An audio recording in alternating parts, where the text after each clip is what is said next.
ओम ब्रह्मानंदं परमसुखदं केवलं ज्ञानमूर्ति द्वन्द्वातीतं गगनसदृशं तत्त्वमस्यादिलक्ष्यम् एकं नित्यं विमलमचलं सर्वधी साक्षिभूतं भावातीतं त्रिगुणरहितं सद्गुरुं तन्नमामि।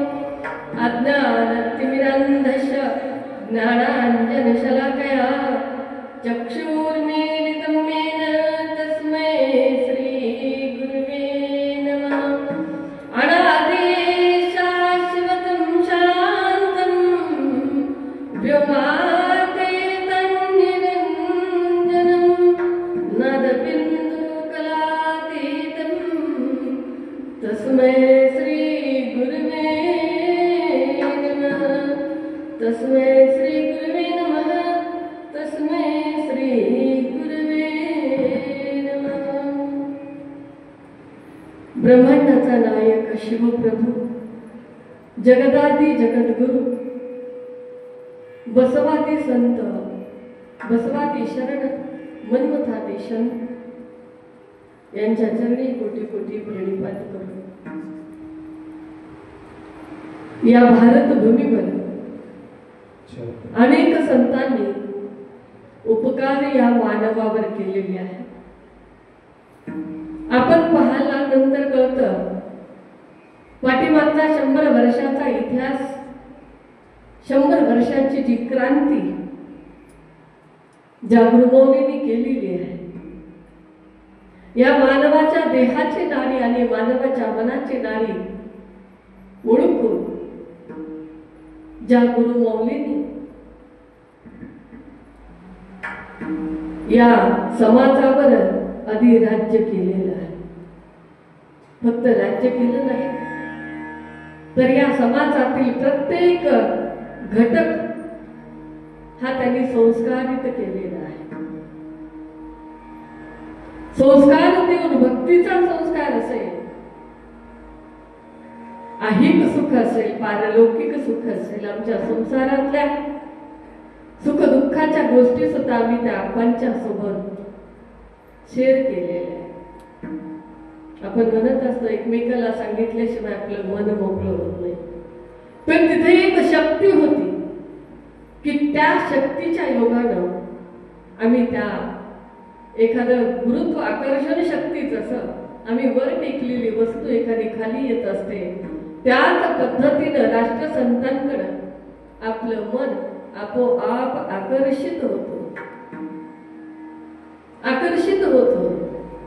कशामुळे आकर्षित होतं? कारण त्यांच्याकडे प्रेम वात्सल्य होत, त्यांच्याकडे दया होती, त्यांच्याकडे आपल्याला पाहण्याचा भाव हा जो आहे तो माय लेकराप्रती जो असतो तो होता।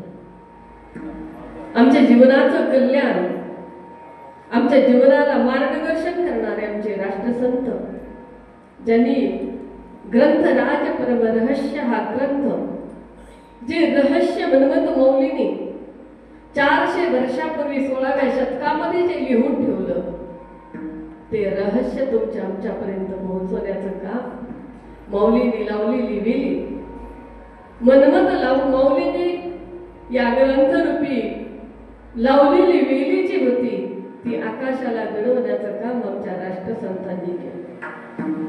अनेक प्रती त्याच्या वितरित झाल्या, अनेक म्हणजे त्याची गणती सुद्धा आपल्याला करता येत नाही, अनंत प्रती।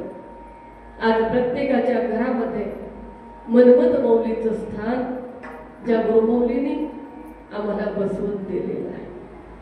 कारण जीवनामध्ये कधीतरी आपण स्वतःकडे पाहिलं पाहिजे, मागे वळून पाहायला पाहिजे की आपल्या जीवनामध्ये आपल्या राष्ट्रसंतांचा किती सहभाग होता, आपण त्यांच्यासोबत किती काळ घालवला, तिने दिलेले वचन आज 39 वर्षापासून आपण हा अखंड शिवनाम सप्ताह करत आहात। ही प्रेरणा कोणाची आहे? म्हणून तर म्हटलं गावोगावात नाही तर प्रत्येकाच्या हृदयामध्ये, घराघरामध्ये राष्ट्रसंतांनी मन्मथ मौलीला देऊन ठेवलेलं आहे। ही जी असती योग्यता, कारण ते कर्मयोगी ज्ञानयोगी आणि शिवयोगी होते. आपल्याला पाहण्यामध्ये जर संत असतील तर संत ज्ञानेश्वर मौली, त्याच्यानंतर मन्मथ मौली आणि त्याच्यानंतर राष्ट्रसंत, हे 3 शिवयोगी होऊन गेले. आणि या अशा कठीण काळामध्ये गुरुमौलीने या समाजावर असे उपकार केले, स्वतःचा धीर झिजून त्यांनी या समाजाला आपलं स्वतःचं पूर्ण आयुष्य अर्पण केलं. असे असणारे माझे राष्ट्रसंत सद्गुरू शिवलिंग शिवाचार्य गुरुमौली यांच्या चरणी कोटी कोटी प्रणिपात करून अखंड शिवनाम सप्ताहाचा आजचा 4था दिवस आणि या 4थ्या दिवसासाठी आपल्याला लाभलेले आपले गायक शिवभक्तीपरायण आमचे वाळे, शिवभक्तीपरायण आमचे अनिल महाराज आणि आपण सर्व भजनी मंडळ, वादक, तसेच या विडूळ ग्रामातील हा 39 वर्षापासून अखंडित हा चालू आपण जो अखंड शिवनाम सप्ताह 39 वर्ष टिकवणं म्हणजे काही सोपी गोष्ट नाहीये. तुमचं कौतुक करावं एवढं थोडं आहे. आणि तुम्ही जे सर्व कार्यकर्ते आहात, तुम्ही आम्हाला या कीर्तनरूपी सेवेसाठी बोलवलं, त्याबद्दल आपले आभार मानू. आमच्या अण्णा सांगत होते की आमच्या इथे अशी शिस्त आहे, गायकांची व्यवस्था वेगळी आहे. ज्यांच्याकडं अन्नदानाचं कार्य चालतं त्यांच्याकडे गायक नाही, कीर्तनकार नाहीये, तर ती सगळ्यांची व्यवस्था अशा वेगवेगळ्या ठिकाणी आहे. आणि कुतूहल म्हणजे एक असं आहे की 7 दिवसामध्ये 20 महिला कार्य करण्यासाठी, सेवेसाठी तत्पर इथं असतात. मला फार नवल वाटलं. आणि ज्या सेवेमध्ये तत्पर महिला आहेत त्यांच्यासाठी अगोदर आपण टाळ्या वाजवू. कारण अशा अखंड शिवनाम सप्ताहात एखाद्या मोठ्या कार्यक्रमामध्ये ही शिस्त असू शकते, पण आपण साधारण अखंड म्हणजे हा साधारण म्हणता येत नाही, कारण इथं अखंड शिवनाम आहे. पण इथं आपण एवढ्या शिस्तीनं सर्व महिला मंडळ कार्यकर्ता, नाहीतर सतरंजी उचलायला कोणी नसतं, ते झटकायला कोणी नसतं, सगळं कार्यकर्त्यांच्या पाठीमागे लागत असतं. जेवायला वाढायला वाकून वाढावं लागते जेवायला, ऐके नाही, कारण आपल्यामध्ये बफे सिस्टीम नाही. म्हणजे किती कठीण काम आपण करत आहात. तुमचं सर्वांचं अभिनंदन, सर्व महिला मंडळांचं. आमच्या वैशाली ताईचा फार आग्रह होता की ताईने आमच्याकडे एक दिवस तरी यावं. आता आम्ही इथे आलो होतो, मला खरंच विसर पडलाय. तुम्हाला नक्की माहिती असेल मी आलेली आहे, पण तो माझा विसर असावा. आणि ही आनंदाची बाब आहे की माझी ही सेवा दुसरी आहे.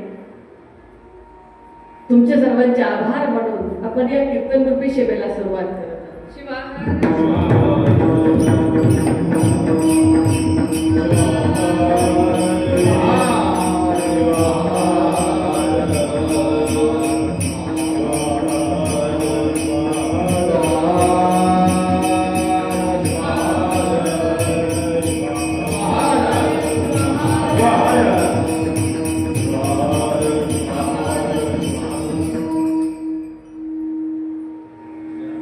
भगवान शिवामध्ये परम कारण असा आरंभ आहे. तुमचा आमचा नाही, तर पूर्ण प्राणी मात्राचा. तो भगवान शंकर या विश्वाची निर्मिती करून तो तुम्हा आम्हामध्ये स्पंदन रूपामध्ये विकसित होतो. स्पंदन म्हणजे क्रियाशीलता आणि स्पंदन म्हणजे परब्रह्म स्वरूप, ज्याला आपण परब्रह्म म्हणत असतो. आणि हे परब्रह्म 5 शक्तीच्या द्वारे. कोणत्या 5 शक्ती? संकोच, विकास, इच्छाशक्ती, विद्या आणि ह्या 5 शक्तीच्या द्वारे हे विश्व निर्माण करत असते. पण विश्व निर्माण करत असताना अगोदर तो नाम रूपामध्ये येतो. अगोदर नाम येतं आणि त्याच्यानंतर आपल्याला सुद्धा कोणी जर आवाज दिला तर अगोदर आपल्या नावाचंच त्यांना नाव घ्यावं लागतं आणि त्या नावामुळेच आम्ही त्या रूपाला ओळखत असतो. तसं ते ईश्वर सुद्धा नाम रूपामध्ये आला. विधान तत्व, अविद तत्व आलं. ज्याप्रमाणे त्या मोराच्या अंड्यामध्ये पूर्ण त्या मोराचं सौंदर्य असतं, त्याच पद्धतीने या विश्वामध्ये शिवशक्ती हे पूर्ण विकसित आहे. आपण थोडक्यात जर सांगायचं म्हणलं तर आपल्याला आपला स्वतःचा चेहरा पाहण्यासाठी ज्या पद्धतीनं आपण आरशाचा उपयोग करतो, तसा त्या ईश्वरानं हे विश्व निर्माण कशासाठी केलं? स्वतःला पाहण्यासाठी. म्हणजे ईश्वर कुठे आहे? अनंत रूपामध्ये तो नटलेला आपल्या तुम्हा आम्हामध्ये आहे. राष्ट्रसंत सद्गुरू शिवलिंग शिवाचार्य गुरुमौली नेहमी सांगायचे की मानव हा त्या देवाचा रोबो आहे. आपण जसं आता आपल्या हाताखाली काम करण्यासाठी रोबो तयार करतो, तशाच पद्धतीनं स्वतःचं रूप पाहण्यासाठी हे दृश्य विश्व त्या ईश्वरानं निर्माण केलं आणि आमच्या पाठीमागं काही गोष्टी लावून दिल्या. काय दिलं आम्हाला? एक अंतःकरण दिलं. ते अंतःकरण म्हणजे काय? करण म्हणजे इंद्रिय, आणि जे आतले इंद्रिय आहे ज्याला मन, बुद्धी, चित्त, अहंकार असं म्हणतात. हे 4 जे दिले, या 4च्या योगानं आम्ही आमचं जीवन जगत असतो. मन हे संकल्प विकल्प करतं, बुद्धी ही निश्चय, चित्त हे चेतना देतं, आणि अहंकार हा आम्हाला बुडवीत असतो ना. आणि या एका अहंकारापासून आमच्यामध्ये षडरिपू निर्माण होतात. काम, क्रोध, लोभ, मोह, दंभ, अहंकार. हे 5 निर्माण एका अहंकारापासून झाले. आणि संतांनी म्हणून सतत सांगितलं, अहंकार हा दुस्तर, याचा पडू द्या विसर. ती बघा सवयीचा भाग असतो. आम्हाला इकडे हार्मोनियम लागते, पण आज ते नाहीये. आमचे महाराज पण बसले नाहीत हार्मोनियम. अनिल महाराज हार्मोनियम नाहीये का?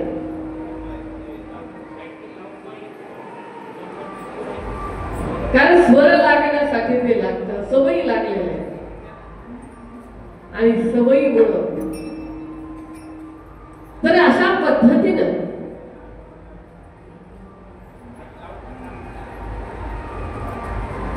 जे षडविकार आहेत त्याच्यामुळं आम्ही त्रिविध तापामध्ये येतो. आणि या त्रिविध तापातून आम्हाला पटकन मुक्त होता येत नाही. त्याचं कारण काय माहितीये का? आपल्याला विसर पडतो, स्वतःच्या स्वरूपाचा विसर. कशामुळे स्वतःच्या स्वरूपाचा विसर पडला? त्याचं कारण एकच आहे की त्या परमेश्वरानं आम्हाला नरदेह दिला. नरदेह दिल्यानंतर आतमध्ये मन, बुद्धी, चित्त, अहंकार हे आमच्यासाठी बक्षीस दिलं. आणि त्याच्यामुळे त्या ईश्वराचा आम्हाला विसर पडतो. गर्भात असताना हा जीव म्हणत असतो सोहम. त्या परमेश्वराला म्हणतो, याच्यातून मला तुम्ही मुक्त करा. परंतु त्याच्यातून मुक्त ज्यावेळेस तो बाहेर येतो त्यावेळेस म्हणतो, मी कोण, मी कोण आहे हे मला कळत नाहीये. आणि तो कोहम म्हणून म्हटल्यानंतर आत्याबाई नाव ठेवतात. आहे की 12 दिवसाला मग आमच्या देहाला नाव येतं. आणि ज्या पद्धतीचं वातावरण आम्हाला मिळतं त्या पद्धतीचं जीवन हा जीव जगत असतो. म्हणजेच संत शिवणे मन्मथ माऊली सांगतात, या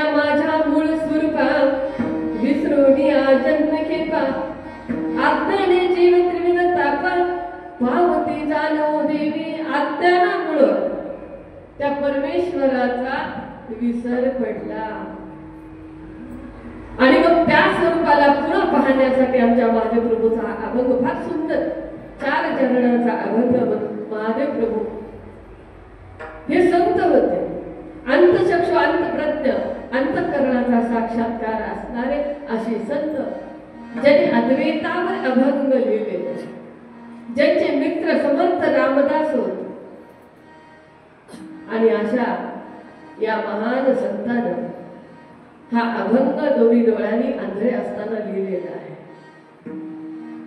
या अभंगातून त्यांनी नामभक्ती सांगितली. नाम घेतल्यानंतर काय होतं तर फलश्रुती त्यांनी मुक्ती सांगितली. कारण हा जन्म 84 लक्ष योनी फिरून पुन्हा वेळ प्राप्त झालेला आहे. जसं जीवी आणि जलगार, पाणी आणि गार, बर्फ हे एकरूप असूनही आम्हाला भिन्न दिसतात, तसे हे जीव आणि शिव हे एकरूप असूनही आम्हाला भिन्न दिसतात. आम्ही देवाला देव होऊन करतो का पूजा? नाही. देव वेगळा आणि आम्ही वेगळे आहोत. तुम्ही घ्या. कसं आहे बघा, फार गंमत आहे याच्यामध्ये. पूजा करत असताना देव होऊन देवाशी भजीजे म्हणून सांगितले, पण आम्ही देव आणि जीव आम्ही हे वेगळे आहोत हा आमचा भावार्थ असतो. पण इथं महादेव प्रभूला सांगायचं आहे. काय सांगायचंय? जीवी जलगार, जसं बर्फ आणि पाणी आहे तसा जीव आणि शिव आहे.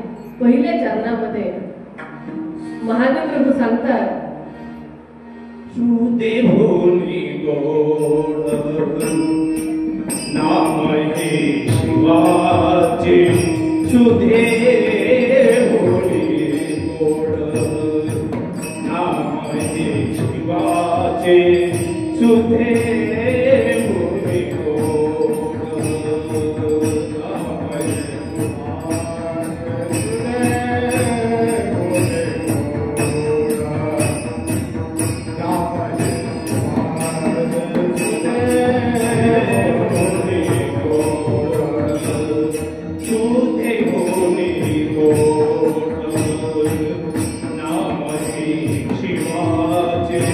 सुधे भूमि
अमृतापेक्षा सुद्धा गोड हे नाम आहे. अमृत म्हणजे काय आम्ही कधी पाहिले का वापरत? आम्हाला काही पाहण्यात नाही बघा अमृत आहे की.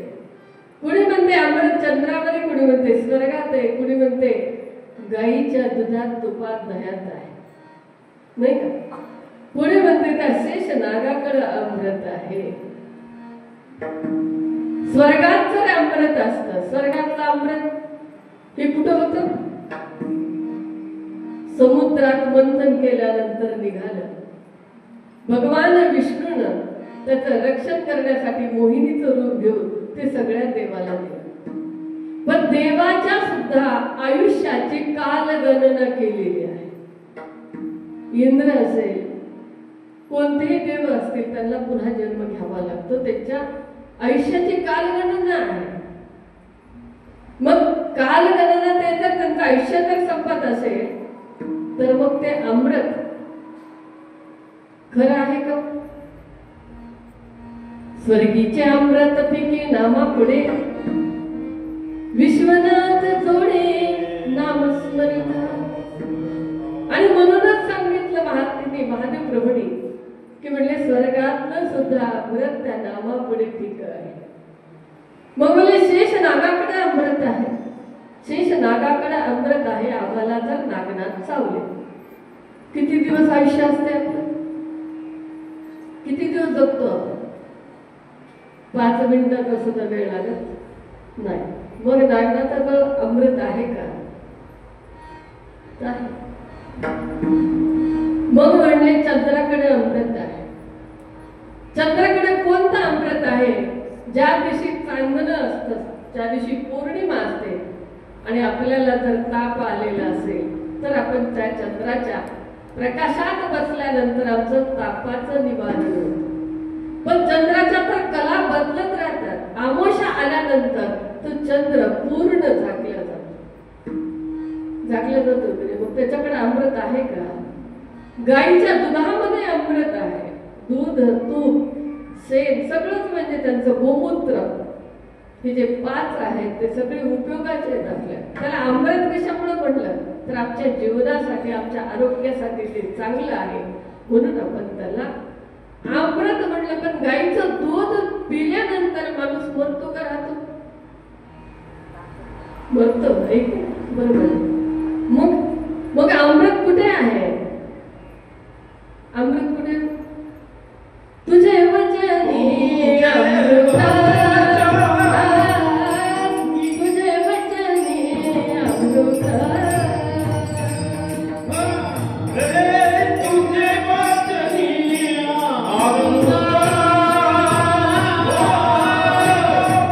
तुझे वचनी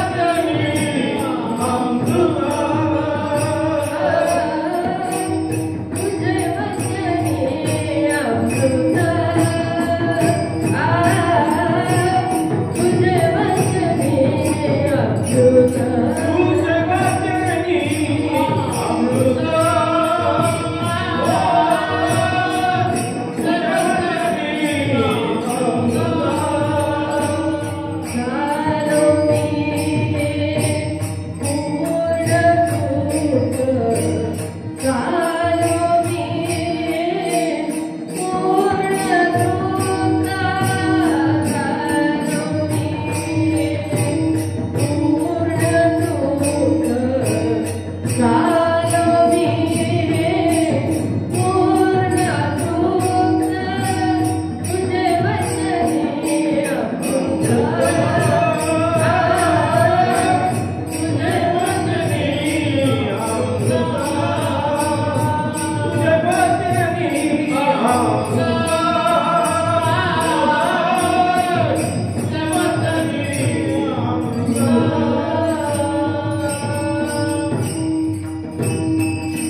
तुझे वचनी अमृत झालो मी हे पूर्ण तृप्त.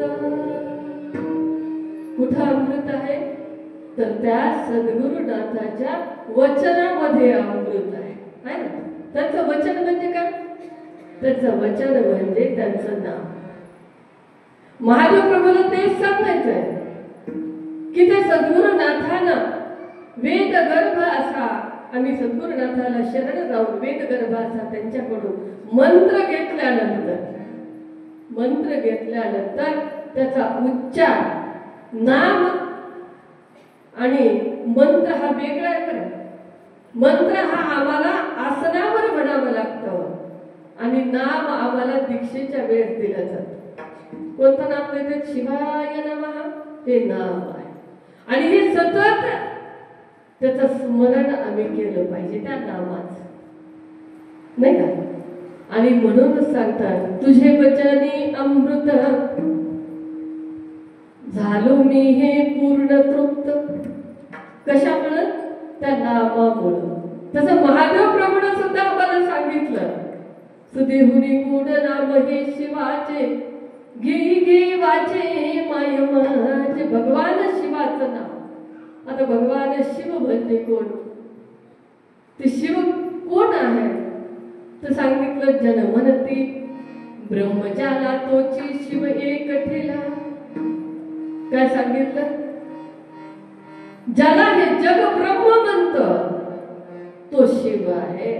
आता आपण जर शिव महापुराणामध्ये पाहितलं तर त्याच्यामध्ये त्या भगवान शिवाचं वर्णन आलेलं एक सगुणही आहे आणि तो निर्गुणही आहे. एव शिव चिदानंद रूपमयो विभू निर्विकल्पो निराकारो निर्गुणो निष्प्रपंचकः. ते कसं आहे? निर्गुण, निर्लेप, निराकार आणि निष्प्रपंच म्हणून असूनही न दिसे असा असणारा तो भगवान शिव. आमच्यामध्ये असूनही तो आम्हाला दिसत नाही. मग अशा भगवान शिवाचं काय सांगितलं? नामस्मरण करायला सांगितलं. त्याचं नाम घ्यायला सांगितलं. आमचं लग्न झाल्यानंतर आम्ही नाम घेतो की नाही? घेतो ना. त्याला आग्रह करावा लागतो, घ्या घ्या घ्या. ऐके पुन्हा म्हणावं लागतं घे की ग नाव. नवऱ्याचं तर नाव घ्यायचंय. आपण मरक्या नवऱ्याचं नाव घेतो. मग या भगवान शिवाचं किती आनंदाने घेतो ते नाव. भगवान शिवाचं नाव घ्यायचंय, नाही का? मग भगवान शिवाचं अस्तित्व आपण कशामध्ये पाहतो? लिंगा. तो इष्टलिंग असेल, स्थावर लिंग असेल. कारण सांगित निर्गुण आणि सगुण रूपाचं दर्शन पहिल्यांदा ब्रह्मदेव आणि भगवान विष्णूला झालेलं आहे. आणि पहिला अनुग्रह सुद्धा त्या दोघांना भगवान शंकराने केलेला आहे. आणि ही जी परंपरा आहे भगवान म्हणजे कैलासपती भगवान शंकरापासून या ज्ञानाची परंपरा सुरू झाली. तिथून ज्ञानेश्वर मौलीनं ही ज्ञानाची परंपरा राखलेली आहे. हे सांभाळली ज्ञानेश्वरीच्या रूपामध्ये. कारण ह्याची योजना आहे. मच्छिंद्राने बोधन कोणाशी केलं? गौरक्षाशी केला. गौरक्ष म्हणला गहिनी प्रसादे निवृत्ती दाता आणि ज्ञानदेव सारे ही परंपरा ज्ञानाची कैलासपतीपासून आलेली ही ज्ञानाची परंपरा. आपल्याला माहित आहे आज काय रामनवमी आहे, नाही का? इसवी सनापूर्वी भगवान रामाचा जन्म झालेला आहे. 9000 वर्षाच्या पूर्वी, ज्याला आपण त्रेतायुग म्हणत असतो. आणि त्याच्या अगोदर ते रामायण लिहिलं गेलेलं आहे. कारण ही जी मूर्ती आहे आपण म्हणत असतो त्याला मर्यादा पुरुषोत्तम, नाही का? एक वचने एक पत्नी. त्यांच्या जीवनामध्ये किती यातना होत्या. आसनावर बसायचं त्यावेळेस त्यांना ते राज्य सोडून आपल्या फक्त मायबापाच्या आज्ञा म्हणून 14 वर्षाचा वनवास. आपण म्हणत असतो भगवान विष्णूचा 9वा कितवा अवतार आहे? ते 9वाच का? 9वा अवतार. आणि शुक्ल पक्ष चैत्र महिन्यामध्ये नवमीला झाले आणि म्हणून या नवमीला रामनवमी हे नाव प्राप्त झालेलं आहे. म्हणजे हे जे आपली जी परंपरा आहे, जी आमची संस्कृती आहे, आमच्या महाराष्ट्र आमच्या देशाची जी परंपरा आहे ती देव परंपरा, संतांची परंपरा आहे. जगद्गुरु रेणुकाचार्यांचा अवतरण जेव्हा झालं ते शिवयोगातून अवतरण झालेलं जगद्गुरु रेणुकाचार्यांचा, त्यावेळेस भगवान रामानं रावणाचा वध करून ते अयोध्याला परतले होते आणि जगद्गुरु रेणुकाचार्य हे अगस्त्य मुनीला आपलं ज्ञान देऊन षटस्थल पंचाचार अष्टावरण हे सगळं अगस्त्य मुनीला ज्ञान देऊन आकाश मार्गाने निघाले. त्यावेळेस ते लंकेमध्ये उतरले. विभीषणाची भेट झाली आणि विभीषणानं यथोचित अशी त्यांची पूजा केली. जगद्गुरु रेणुकाचार्य एकदम तेजस्वी, कपाळाला भस्म, अंगावर पूर्ण हिरवा कंथा घातलेला, गळ्यामध्ये रुद्राक्षाच्या माळा, जटा, गळ्यामध्ये लिंग, हे सगळं ते अवतार बघून साष्टांग दंडवत करून विभूषणानं म्हणले, महाराज रावण आमची बंधू त्यांचा श्रीरामाच्या हाताने वध झालेला आहे, पण आता एक त्यांचा अर्ध कार्य राहिलेले. 9 कोटी लिंगाची स्थापना कोणाला करायची होती? रावणाला. पण त्यांच्या हाताने फक्त 6 कोटी लिंगाची स्थापना झाली. त्याच्यामुळे राहिलेले 3 कोटी लिंगाची स्थापना जगद्गुरु रेणुकाचार्यांच्या हातानं विभीषणानं लंकेमध्ये केलेली आहे. ही परंपरा आहे ज्ञानाची. आता काही लोक म्हणते महात्मा बसवेश्वराने आपला धर्म स्थापन केला, पण मनमत मौली सांगतात जहीचा शिव तहीचा शिवाचार. जेव्हापासून शिव निर्माण झाले तेव्हापासूनच या धर्माची स्थापना. शंकर जडी काष्टी भरना भिंडी ब्रह्मांडी बना अलक्ष्य दृष्टी से रचिता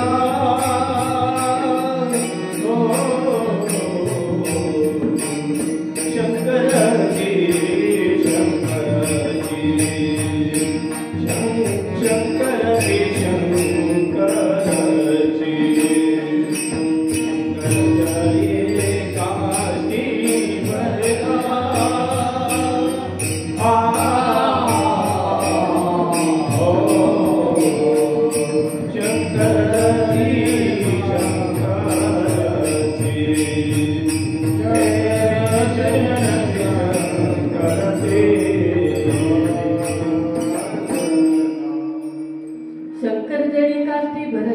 पिंडी ब्रह्मांडी डिंबला अलक्ष दृष्टीने लक्षला.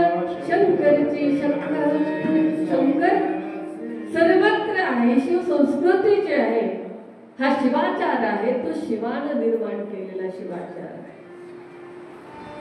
महात्मा बसवेश्वरानं जगद्गुरु रेणुकाचार्यांचा सिद्धांत शिखापणीचा अनुकरण करून त्यांनी वचन लिहून जागृती केली या धर्मामध्ये. पुनर्जन्म या जन्माला दिला. कारण संतांचा जन्म कशासाठी होतो? कधी अवतार होतात त्यांचे? जगाच्या कल्याणात तुमचे अवतार. दया निरंतर तुम्हापाशी, त्यांच्याकडे दया असते. महात्मा बसवेश्वर हे ब्राह्मण समाजाचे, आपण नेहमी सांगायचे ते आराध्य ब्राह्मण होते.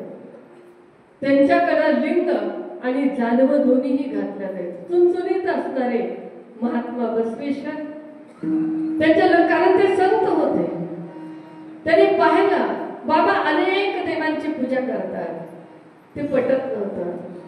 कारण एकाच देवाची पूजा केलेली पाहिजे हे त्यांना मान्य होतं. एक कविता भक्ती करू त्या लिंगाची, नको इतरांची आस धरू. दुसऱ्यांची अपेक्षा करायची नाही, एकच करावं. पण अनेक लिंगाची पूजा एक वेळेस महात्मा बसवेश्वराला भूक लागली, आईकडे आले. त्या दिवशी पुरणपोळीचं जेवण होतं. आई मला पुरण दे. त्यावेळेस आईने सांगितलं बाळा देवाला दाखवल्याशिवाय पुरण आपण सुद्धा आपल्या लेकराला देत नाही. पुरण देवाला दाखवल्याशिवाय मिळत नाही बाळा म्हणजे. मग आई पाणी तरी दे. सवळं राहायचं पहिलं. आणि ब्राह्मण लोकात जास्त सवळं, कोणाला असं स्पर्श सुद्धा करू देत नाही. तिथं अस्पृश्यता होते.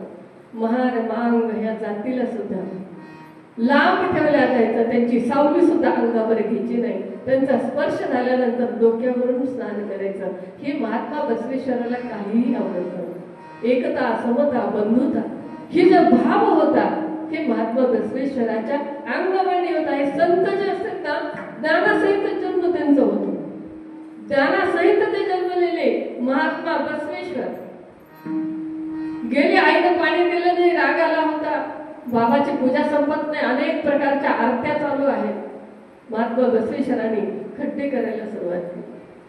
अनेक खड्डे केले. खड्डे केल्यानंतर वडील ती निर्माल्य टाकण्यासाठी बाहेर आले. बघितलं बसवा खड्डे करत आहे. अरे अरे बसवा, हे काय करायलास? काय करू बाबा, आई पाणी देत नाही. आणि म्हणून मी काय करते, खड्डा करून पाणी लागते का बघतो. 25 खड्डे केले, एकाही खड्ड्याला पाणी लागले. त्यावेळेस बाबांनी सांगितलं, वडले अरे हेच खड्डे जर तू एकाच ठिकाणी जर एवढं खोल घातलं असतात तर तुला पाणी लागत होतं. त्यावेळेस महात्मा बसवेश्वराने टुटकून उडी मारली.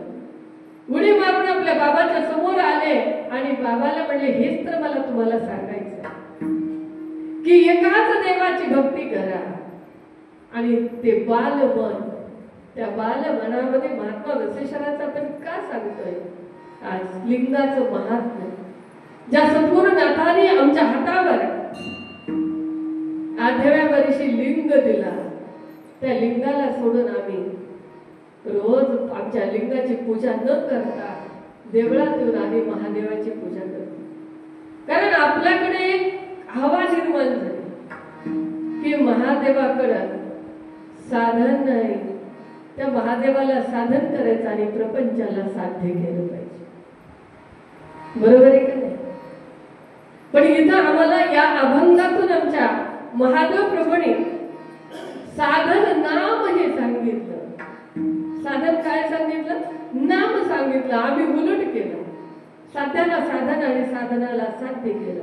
आमच्या हातात लिंग असताना सुद्धा आम्ही त्या परमेश्वराची भक्ती न करता, कारण ते जवळच्याचा कंटाळा येत असतो माणसाला. घरातल्या सासूला पाणी द्यायचे नाही पण शेजारीचं सगळं करतो. हे कसं असतं, ते जवळचं जे आहे ना ते आवडत नाही, किंवा त्या जवळच्या लोकांकडं आपला भरोसा नसतो, नाही का? बरोबर आहे का नाही माझं?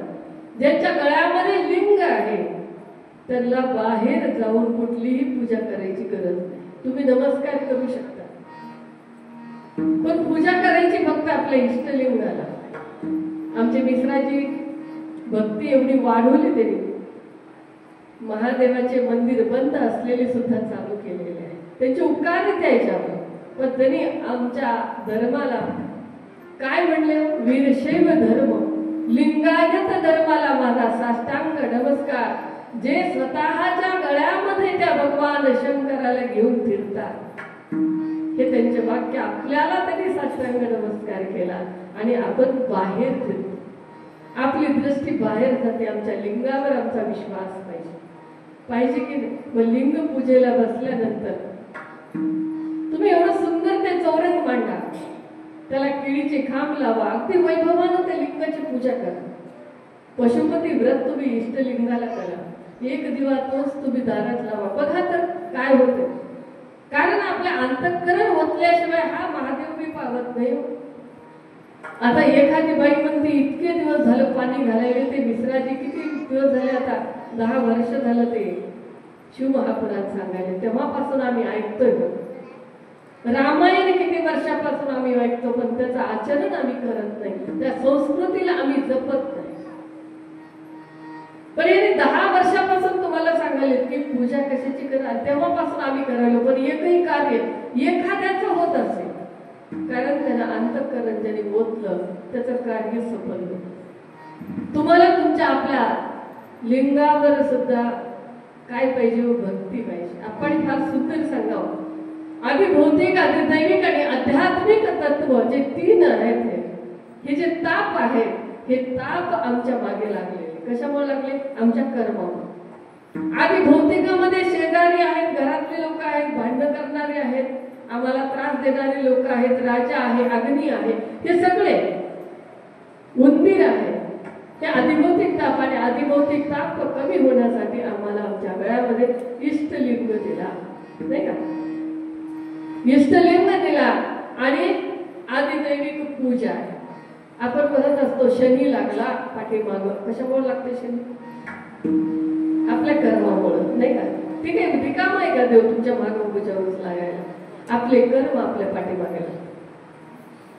मग ती आधी दैविक पूजा आम्ही कोणती करावी? तर प्राणलिंगाची पूजा सांगितली. ती आधी दैविक आणि आध्यात्मिक पूजा आहे, ती मानसिक पूजा. मग हे कशाने करायचं आम्हाला? आम्हाला एवढंच नाही करायचं, तर आमचं मन निर्मळ होण्यासाठी आम्हाला मानसिक पूजा त्या भगवंताची करायची. रत्ने कल्पितमासनं हिमजले स्नानंच दिव्यांबरं नाना रत्न विभूषितं मृगमदा मोदांकितं चंदनं. इतकं सुंदर सांगितलं. हिमालयाचं पाणी आणायचं, त्याच्यात बारीकी करू नका बरं का. घरून छोटाच लोटा आणत असतात तुम्ही. आपल्या लिंगाला तर एवढंच फुटलं असतं. घरच्या लिंगाला छोटा लिंग असतो, पात्र छोटच आहे की नाही? तांब्यावर टाकतात का तुम्ही? सांगा मग. एक तांब्या पाणी मिश्राचे सांगायला करा की तेवढं बघायला करायला पाहिजे, नाही? एवढं सुंदर चंदन, भस्म, त्याला अनेक प्रकारचे फुलं, जाती चंपक बिल्व पत्र रचितम पुष्पंच धूपम तदा दीपम पंचारती ओवाळायची त्या लिंगाला. तुम्ही आहात ना जाग्यावर का लिंगाकडे? मला तर असं वाटायला सगळे लिंगाकडेच आहेत सध्या. कशी पूजा करायची ते पाहायलाच ना नक्की, है ना? पुढे सोन्याचं पात्र, त्याच्यामध्ये पायस, खीर फार आवडती महादेवाला बरं. दर सोमवारी खीर दाखवत जाऊ महादेवाला. ते पायस सुद्धा सोनं, कारण याच्यामध्ये सुद्धा ते केले. एवढंच नाही सांगितलं.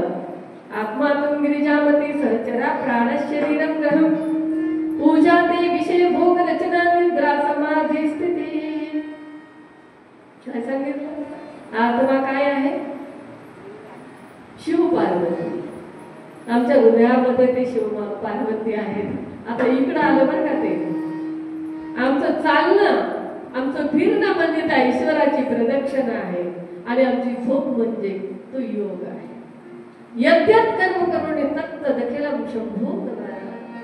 एवढे कर्म जेवढेही आम्ही दिवसात कर्म करतो तेवढे सगळे ईश्वराला अर्पण करायचे. नुसते अर्पण करायचे नाही.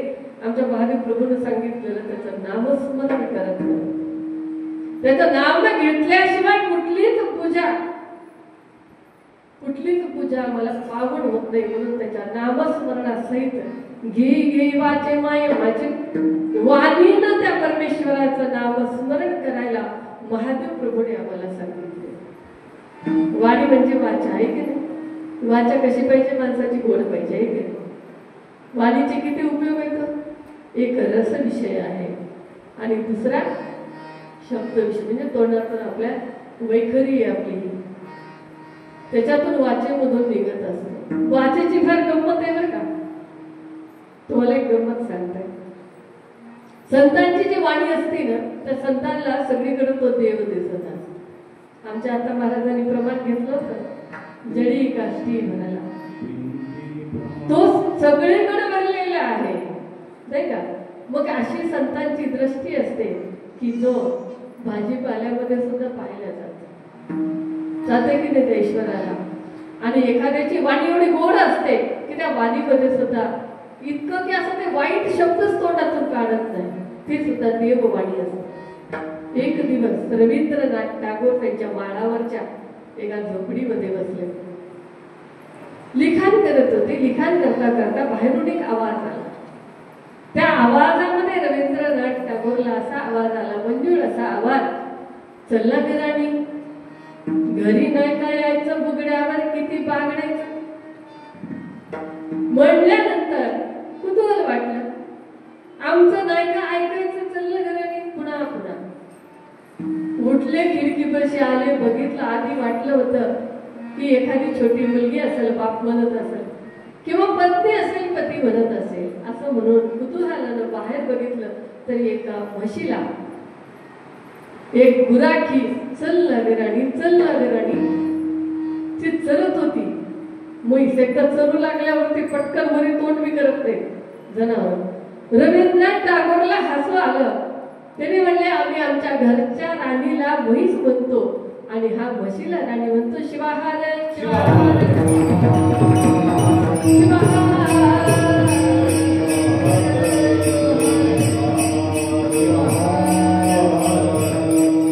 वाणी कशी पाहिजे आपली बघा. स्वच्छ वाणी पाहिजे नाही का. निर्मळ बोलावं. निंदा करावी का कोणाची सांगा बरं. नाही का. निंदा आणि द्वेष कदा न करावा. सर्वाभूती पाहावा भगवंत. सगळीकडे त्या परमेश्वराचं. तुम्हाला गंमत सांगू का निंदेची कशी असते. दोघी जणी जर एका बाईची निंदा करत असेल तर त्या बाईचं पाप या दोघीच्या डोक्यावर. कारण ऐकणारा आणि निंदा करणारा ह्या दोघाला त्या बाईचं पाप लागतं. ती स्वच्छ होती. ती साबणच असते. निंदा म्हणजे साबणेसारखे असते. आपली निंदा जर कोणी केलं तर घाबरायचं नाही. कारण ते आपलं जे पाप आहे ते तिथं स्वच्छ धुवून देतं. आणि म्हणून कट्ट्यावर बसायचं जरा सोडून द्यायचं. बसलं तरी शिवपाठ म्हणायचा. गप्पा केल्या तरी त्या परमेश्वराच्या करायच्या नाही का. इथं महादेव प्रभूने सांगितलं घे घे वाचे डबल सांगितलं बघा. एक काम दोनदा कधी सांगावं लागते आम्हाला. आमचे लेकरं लहान असतील तर ऐकत नाही. तो आपल्याला उठवत नाही. लेकरायला म्हणतो आपण अरे ती घे. आपल्या लक्षात नसते ती वस्तू कोणती असते. त्या लेकराला म्हणतो ते घे रे घे राजा घे. डबल डबल आपल्याला सांगावं लागतं. आपण जेवण वाढत असताना सुद्धा आग्रह कसं घ्या घ्या. किती गोड व्हायच्यात तुम्ही सांगा. पण मनमत मौलीनं एवढं गोड बोलतात आणि काही वेळेस त्यांना फटकारावं लागतं आम्हाला. मनमत मौली म्हणतात फटरीत बाळा पापिष्टा नाही घडली आत्मनिष्ठा. फटकारलं जर जन्म मिळून जर आम्हाला त्याचं नामस्मरण करणं झालं नाही तर त्या जीवाला तरी फटकारलं. फटरेत बाळा. आणि म्हणतात काय केले रांडले का. काय केले काय केले काय केले काय केले काय केले रांडले का. काय केले काय केले काय केले काय केले काय केले रांडले का. जन्म जन्माचा जन्म जन्माचा जन्म जन्माचा जन्म जन्माचा मुका.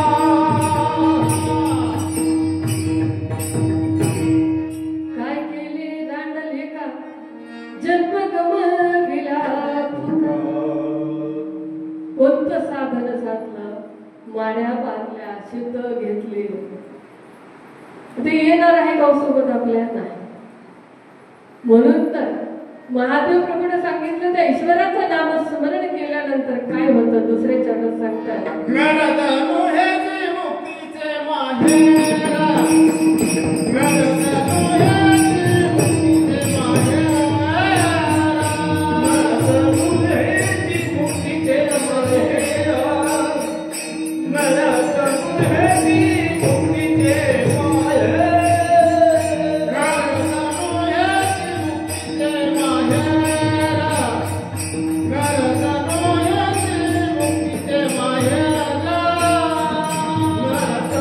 Hare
त्याची फलश्रुती सांगितली, नामस्मरणाची फलश्रुती.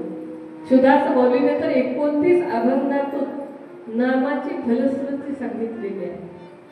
ते नाम कसं घ्यावं ते सुदास मौलीने सांगितलं असताना शैदी भोजनी गमणी प्रेमी शुल्पानी स्वराला तो उठता बसता काही करा तुम्ही, बसलं उठलं जेवताना काही करताना सतत नामस्मरण घेतलं, त्याचं नामस्मरण घेतलं पाहिजे. त्याचा फायदा सांगितला, तयाचे संचित तसे जोडणी नाशे क्रियमान नामापणे प्रारब्धे त्यांचे सरतसे भोगी मग देह त्यागी फार सुंदर सांगितलं. मोठे मोठे ग्रंथ तयार झाले कर्मावर, पण इथं त्यांनी तसं नाही सांगितलं. बघा, भविष्यकाळ निघून गेला आपल्या जीवनातला.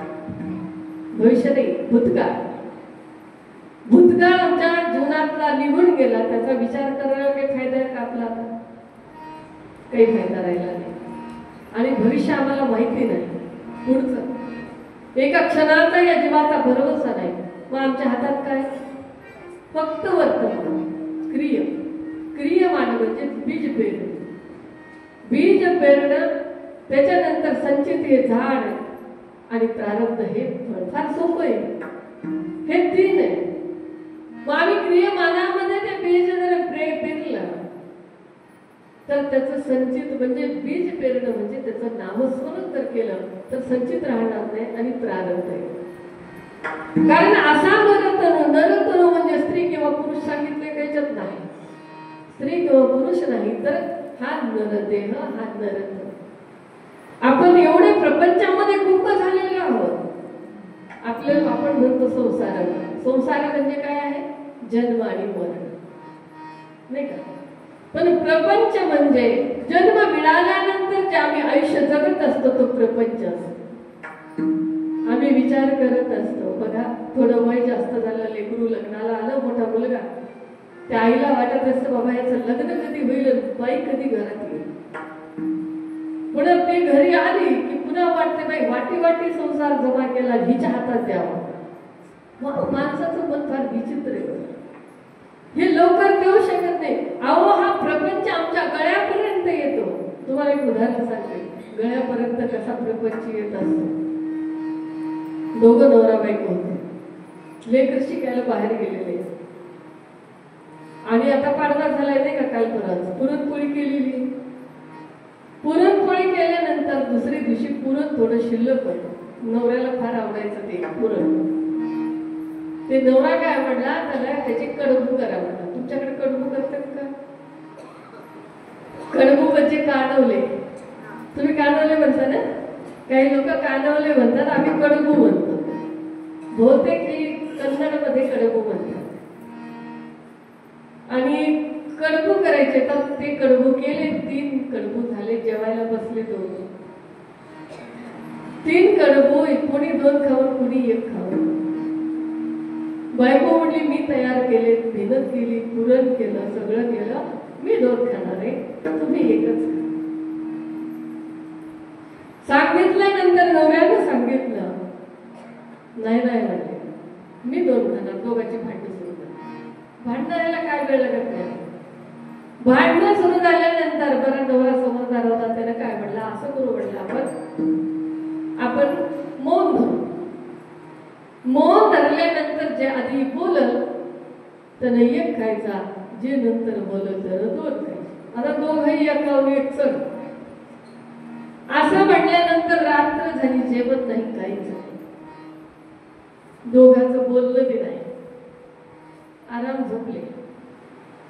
कशाची झोप येते ते कडबूची आठवण येऊ लागली सारखी दोघाला.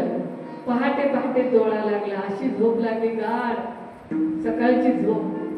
ती बाई सकाळी 6ला उठून झाडून काढायची, रांगोळी टाकायची, सगळं. आज कसं काय झालं, 7 वाजले 8 वाजले, हे कसं उठले नाही? शेजारी पाजारी असतात की. आता ह्यांना अशी गाढ झोप लागली, त्यांनी धक्के दिले तरी त्याला आवाज येईल. मग आता ही लोकांनी म्हणले काहीतरी भानगड झाली, आता आपण दार मोडून टाकू. दार मोडून आतमध्ये गेले. लोक बघितलं, पडलेले होते डोळे झाकून. ह्यांच्या लक्षात आलं दोघांच्या आता घरात माणसं आली, आता बोलावं कोण? बोलायला तर दोघंही तयार नाही. शेवटी लोकांनी बघितलं, म्हणले हे दोन्ही गेले म्हटले. आणि त्यांनी सगळे फोन बघितला, त्यांचा फोन नंबर वरून सगळ्या पाहुण्यांना सांगितलं, म्हणले हे दोघं गेले. पाहुणे जमा झाले सगळे. आता लेकरं तर खूप लांब होते, ते तर येऊ शकत नाही. मंडप टाकला बाहेर, पाहुणे रवळे सगळे आले, बघायला चालले. त्यांना उचललं, त्यांना स्नान घातलं आणि दोघांमध्ये एकच तिरडी केली. तिरडीवर झोपवलं. झोपवल्यानंतर नवरा हळूच म्हणतोय, अगं तू 2 खाय, मी एकच खातो. पण उठात आता हे लोक आपल्याला नेऊन मारतील, नाही तर चालतील. शिवारे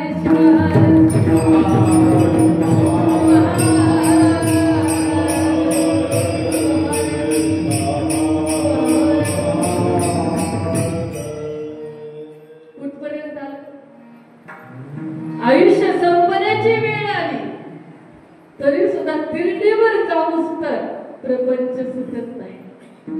माणसातला अहंकार जात नाही, आहे की नाही? हट्टीपणा जात नाही, कोणतंच जात नाही. पण असं नाही.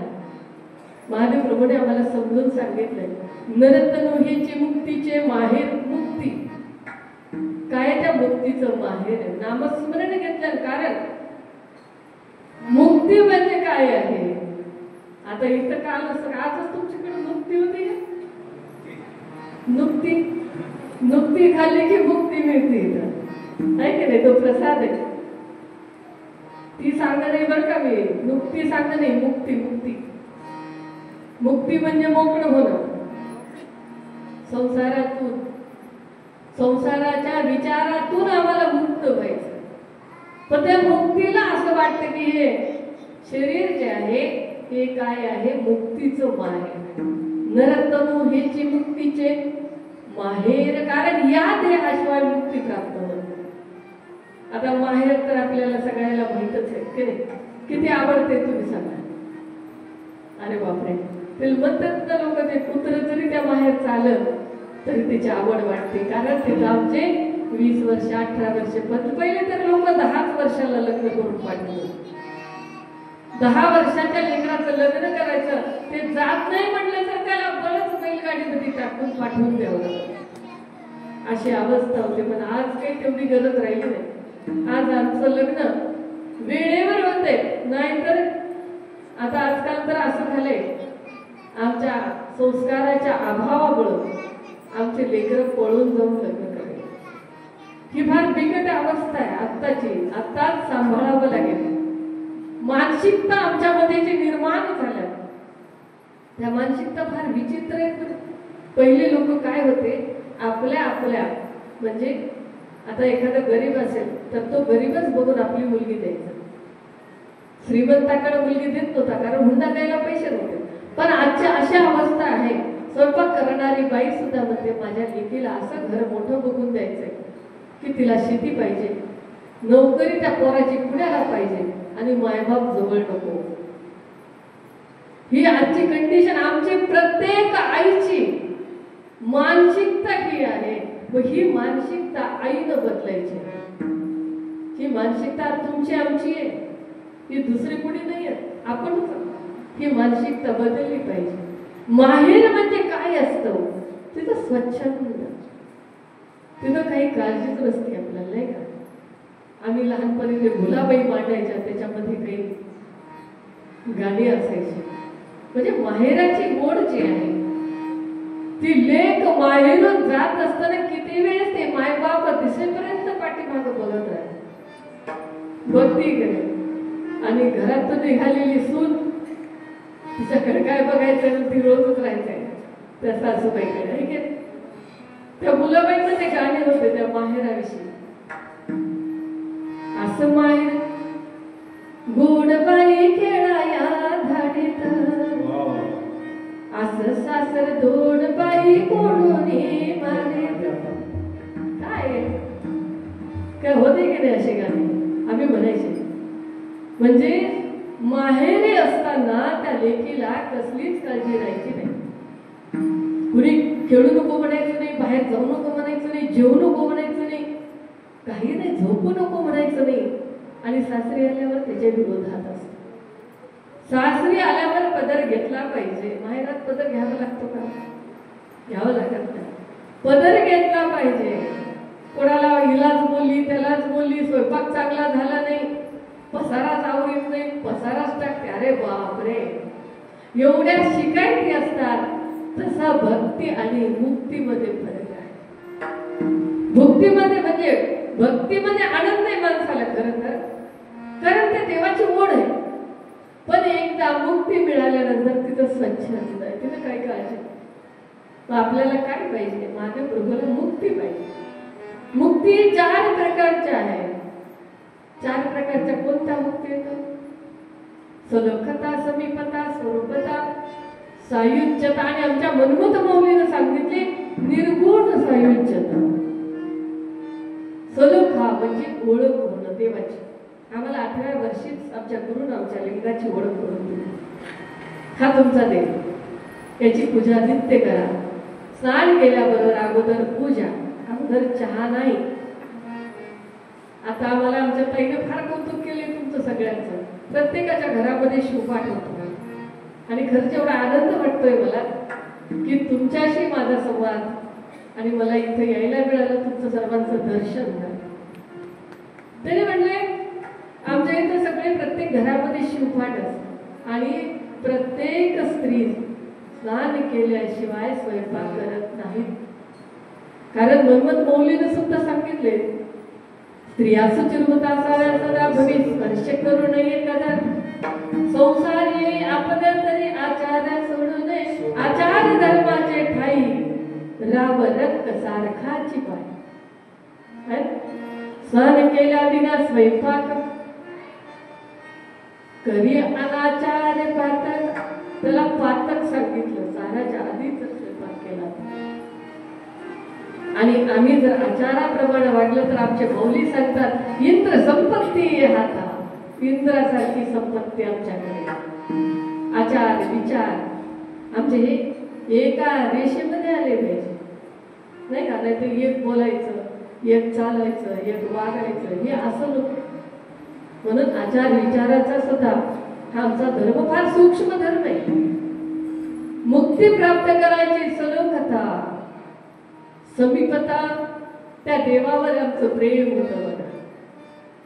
देवावर प्रेम होतं. सलोखता झाल्यानंतर स्वरूपता, आमचं स्वरूप आम्हाला दिसायला लागतं. आम्हाला ज्योतीचा साक्षात्कार होतो. स्वरूपता आणि सायुज्य मुक्ती. इथं मात्र आम्हाला वाटतं आता की मी देवाचा आणि देव माझा. देव माझा माझा माझा, देव माझा माझा माझा, देव माझा माझा माझा, देव माझा मी देवाचा. देव माझा माझा माझा, देव माझा माझा माझा, देव माझा माझा माझा, देव माझा मी देवाचा.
माझं लग्न झाल्यानंतर मी नवऱ्याची म्हणते, लेकरू झाल्यानंतर हक्क अधिकार गाजवते आणि शेवटच्या स्टेपला म्हणते नवरा माझा मी नवऱ्याची. ही एकरूपच आहे. तसं या ईश्वराशी एकरूपच आहे ना. मी तो बिराले एकरूप झाली रूपची रंगले स्वच्छ. आता तेव्हा आम्ही राहलो एकरूप.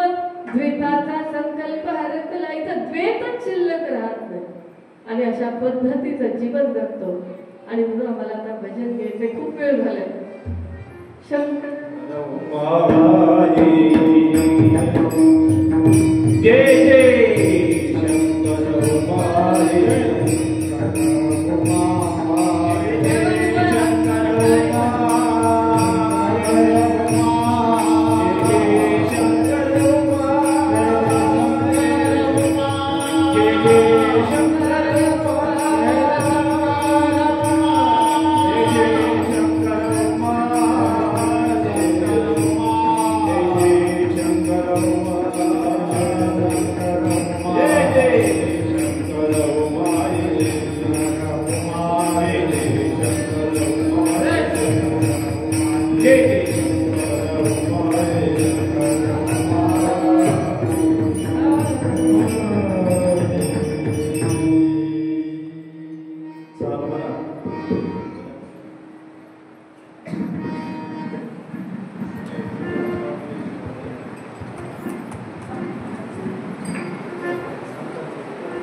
नरतनु हेची मुक्तीची माहेर किती वारंवार प्रार्थना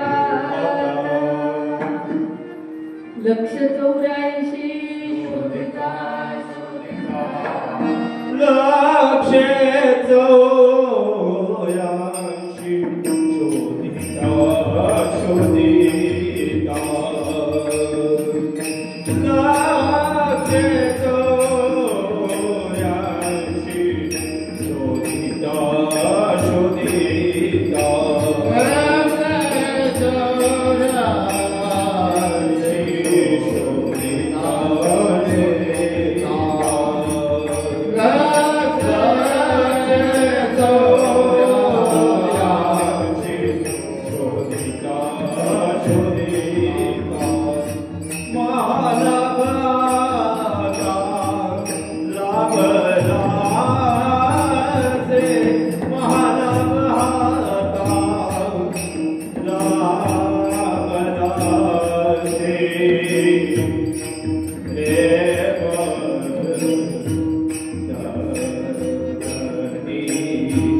तिसऱ्या चरणामध्ये पहिल्या 2 चरणामध्ये नामस्मरणाची फलश्रुती मुक्ती सांगितली महादेव प्रभू आणि तिसऱ्या चरणात ते सांगतात लक्ष 84 येऊन फिरून आल्यानंतर आम्हाला हा नरदेह प्राप्त झाले लक्ष 84 नाही शोधिता शोधिता शोधत शोधत कारण बहुत सुकृती लाभला हातारू ओ कोटे भरू नका कसा सापडला हा आम्हाला बहुत सुकृत खूप पुण्य केलं म्हटलं त्याच्यामुळे आम्हाला हा नरदेह प्राप्त झाला कारण या देहासारखा दुसरा देव नाही या नरदेहामध्ये आम्हाला कर्तव्य कर्तव्याची जाणीव आम्हाला या जीवाला आहे नाही का सत्य असत्याची जाणीव आम्हाला आहे आत्मा अनात्माची जाणीव आम्हाला आहे पण जनावराला आहे का जनावराकडे ती नाही कारण जनावरांचे विकसित बुद्धी नाही विकसित वाणी नाही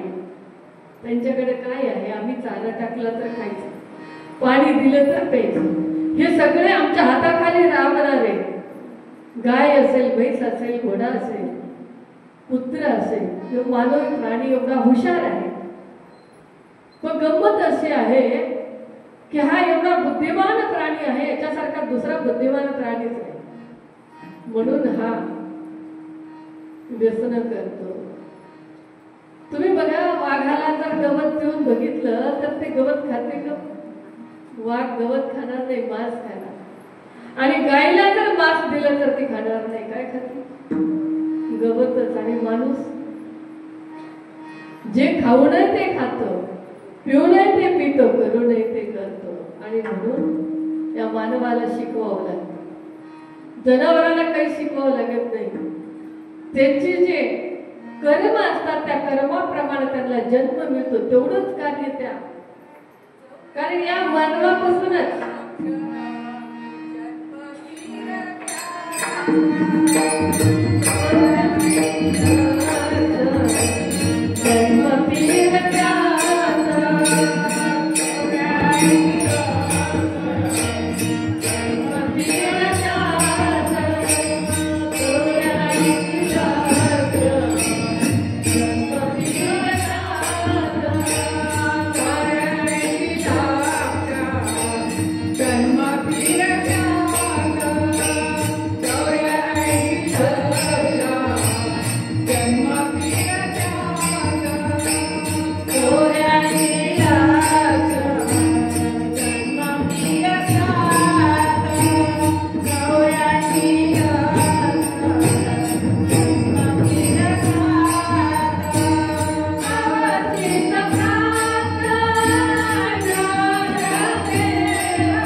नरतनु आम्हाला प्राप्त झाला.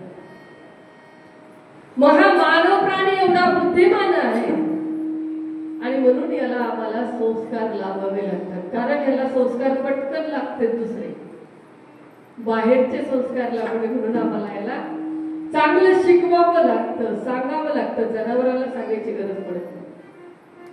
महादेव प्रभू सांगतात 184 योनीमध्ये फिरून आले. आपल्याला माहित आहे, जनन, सृजन आणि पालन या 3 गोष्टी त्या परमेश्वरानं आमच्याकडे दिल्या. जन्म, त्याचं पालन करणं आणि मरण. जन्म आणि मरण हे 2 तर आपल्या हातात नाही, हे दोन्ही आपल्या हातात नाही. पालन करणारा सुद्धा तो ईश्वरच आहे. ज्याप्रमाणे आमच्या दारामध्ये आम्ही एखादं फुलाचं झाड लावतो, आम्ही आमचं लक्ष त्याच्याकडेच असतं, पाणी टाकतो, त्याला पुन्हा फांद्या येतात, कळी येते, कळी लागल्यावर पुन्हा आनंद होतो, त्याच्याकडे सारखं पाहतो आम्ही, ती कधी उमलेल. ती कळी उमलते, उमलल्यानंतर 1-2-3 दिवस त्याला कोणी हात लावू नका, त्याला तोडू नका. आणि त्याची पाकळी जेव्हा गळायला लागते त्यावेळेस आमचा जीव फुटतो की या फुलाच्या पाकळ्या गळायला. तसं आमचं जीवन आहे. किती वेळेस जन्म घेतला, किती वेळेस संसार केला आणि किती वेळेस आम्ही हा देह सोडला, हे आम्हाला सुद्धा माहिती आहे. आम्ही पहिल्या जन्मामध्ये कोण होतो आणि पुढचा जन्म आम्हाला कोणाचा मिळणार आहे हे सुद्धा आम्हाला माहिती आहे. शिवयोगी शिवाचार्याने सांगितलं की म्हणले या पृथ्वीचा चुरा केल्यानंतर जेवढे कण होतात तेवढे जन्म या मानवाचे झालेले आहे, तेवढे जन्म. तरी सुद्धा आपल्याला वाटत असतं आपण मरणार आहे. तो खरं सांगा काय मरणार आहे? म्हणायला मरणार असतो आपण. एवढे ॲडव्हर्टाईज असतात, तंबाखू खाऊ नका, सिगरेट ओढू नका, दारू पिऊ नका. दारू पिलं तर काय होते? काय जाते? मधले जाते नाही का, लिव्हर जाते. तंबाखू खाल्ली तर कॅन्सर होतो. नाही तंबाखू खाणाऱ्याला होते. त्याच्या काही जीवनामधल्या जे आपल्या संगतीचे असतात ते बरोबर असतात. सुपारी खाऊ द्या, हे खाऊ द्या. मी तुम्हाला सांगू का, 10-12 वर्षाचं लेकरू आता व्यसन करते. आता आम्ही खेड्यामध्ये राहणारे लोक, वडील बिडी पितात आणि उरलेले जे थोटक असतात का ते लेकरू एका कोपऱ्यात बसून ते उडत असत. म्हणजे संगती म्हणजे कसं बघा, बघितलं की लेकरं ते करतात. माझा एक अनुभवातला तुम्हाला एक दृष्टांत सांगणार आहे. दरवेळेस सांगत असते. एक 12 वर्षाचं लेकरू तंबाखू खाऊ लागलं होतं. तंबाखू खात असताना आम्ही म्हटलं बाळा एवढ्या लहान वयामध्ये तंबाखू खायला असतं. त्यानं म्हटलं ताई तुम्हाला त्याची चव माहितीच नाही. बरोबर आहे म्हटलं. त्याने हातावर घेतली, चोळली, तिनं असं केलं. मी म्हणलं हे असं काय रे? हे सगळं गोळा करण्यासाठी असेल असं. त्यानं म्हणला ब्रह्मा विष्णू महेश गुरुलिंग जन्म तुझी शपथ घेऊन सांगतो म्हणला तुझी साथ सोडणार नाही शिवाहार.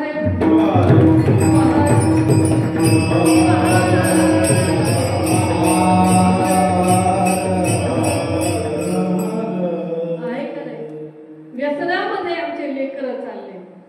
आणि तुम्ही सांगा आपले लेकरं जर वेडे वाकडे पावलं टाकत घरी येत असतील तर त्या आई वडिलांचा नरक होतो. आई का नाही ते जीवन असतं का? तुम्ही सांगा. पत्नी असेल, आई वडील असतील, सगळं घर बर्बाद होत आहे. आपण पत्ते खेळतो, त्याला काय म्हणते जुगार.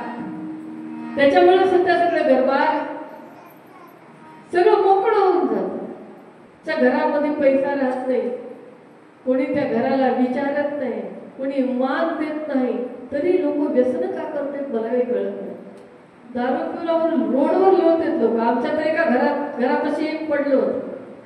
आम्ही वरून बघायलो, रात्रभर पडले ते. तसंच आम्ही सकाळी उठल्यावरून बघितलं, त्याच्या अंगावर काहीच कपडे राहिले, फक्त एक अंडरपॅन्ट होतं. सगळे कपडे काढून घेतले, घड्याळ काढून घेतलं, पैसे काढून घेतले. ती घरचे लोक किती वाढ बघत असतील त्याच्या पैशाची, त्याला घरी येण्याची. पण ही फिकीर आम्ही व्यसनाधीन होत चाललो. आणि वरचेवर हे सगळं जग उलटे चालले. संतांनी जे सांगितलं त्यांनी जे लिहून ठेवलेलं आहे ती कुठल्या गोष्टीची कुठं आहे. महादेव प्रभू आम्हाला सांगतात की असा जन्म पुन्हा मिळणार नाही. आलं प्याला बनला ते ऐसा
गमवू नये लागते.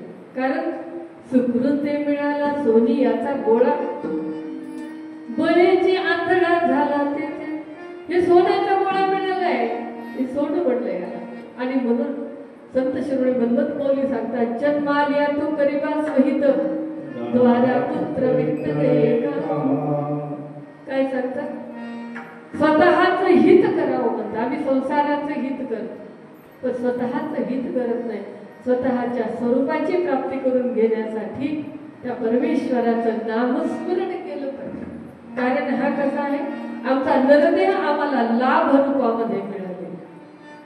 अनेक जन्म प्राप्त झाल्यानंतर शोधू जाता रूप जन्म गेले कोटी, म्हणून या कंठी नरेला. अनेक जन्म आम्ही त्याला शोधायला, तो अजूनही आम्हाला सापडला.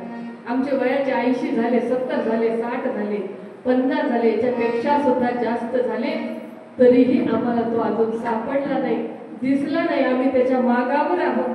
आम्ही त्याला शोधण्याचा प्रयत्न करतो, पण कोणत्या रूपामध्ये? साधनाच्या रूपात. आम्ही त्याला साध्य म्हणून जेव्हा पाहू त्यावेळेस तो आम्हाला सापडल्याशिवाय राहणारच नाही. आणि संतांनी आम्ही जर या जन्म मिळून जर एवढं नाही केलं तर म्हणतात, पटकर पोतेर करी सुगरण, तैसा जन्म जाणं वाया गेलं. त्या आमच्या सुगरणीनं फाटलेली जीर्ण झालेली साडी पोत्र करावं, त्याला जेवढे डाग पडतात तेवढे डाग आमच्या अंतःकरणाला पडू नये. आणि म्हणून संतांनी आम्हाला एवढं समजून सांगितलं की बाबा, ह्या जन्म मिळाला तर तो पटकारासारखा होऊ. काय होऊ नये? पटकारासारखा होऊ. आणि म्हणून महादेव प्रभू सांगतात शेवटच्या चरणामध्ये, महादेव माने जेवी जलगार,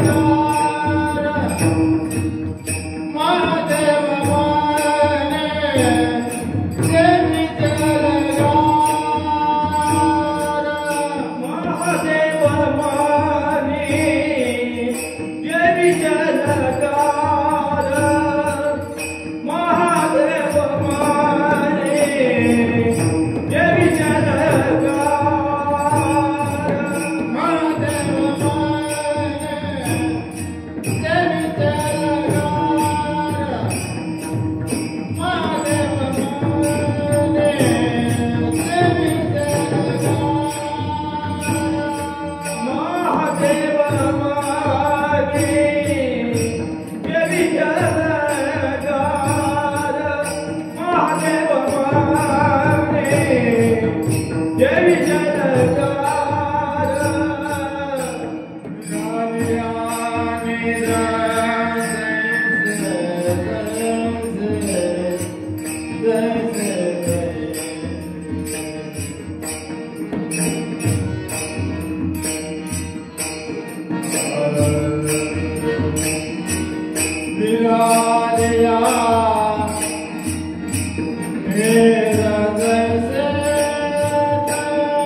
जीवी जलगा पाणी आणि गाय, एक अव्यक्त दुसरा व्यक्त। व्यक्त हे विश्व आहे आणि अव्यक्त तो विश्वात्मा आहे।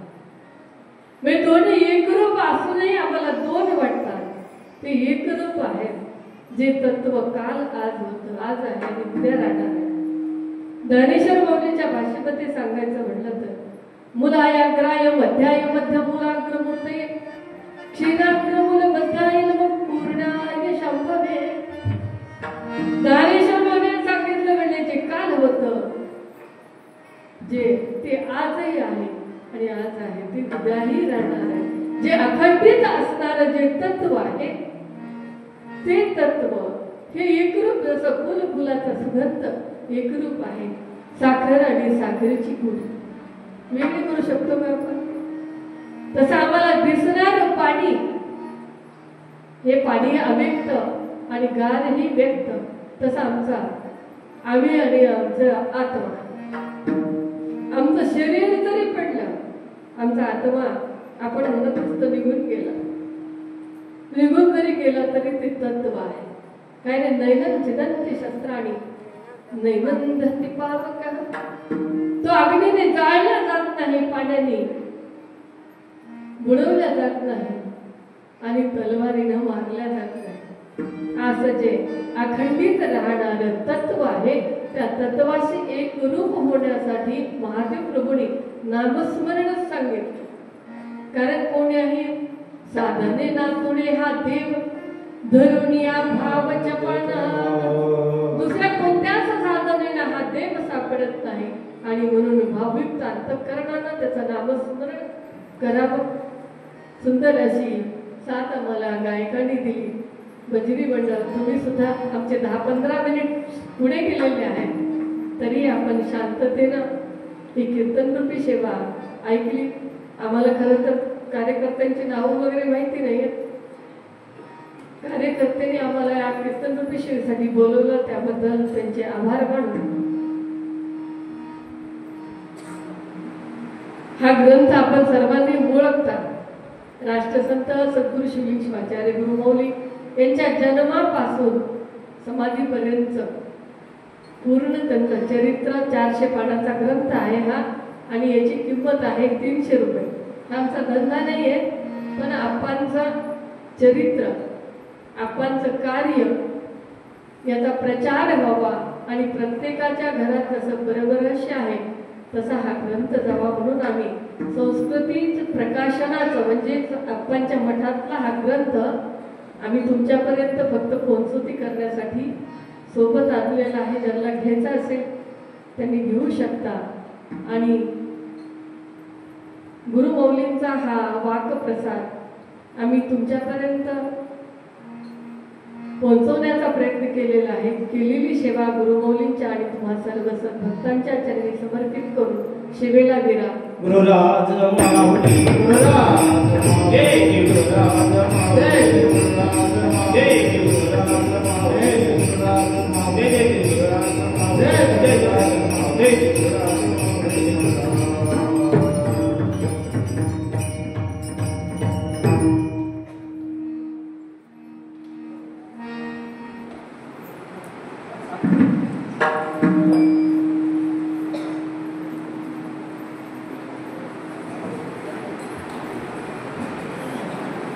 Right.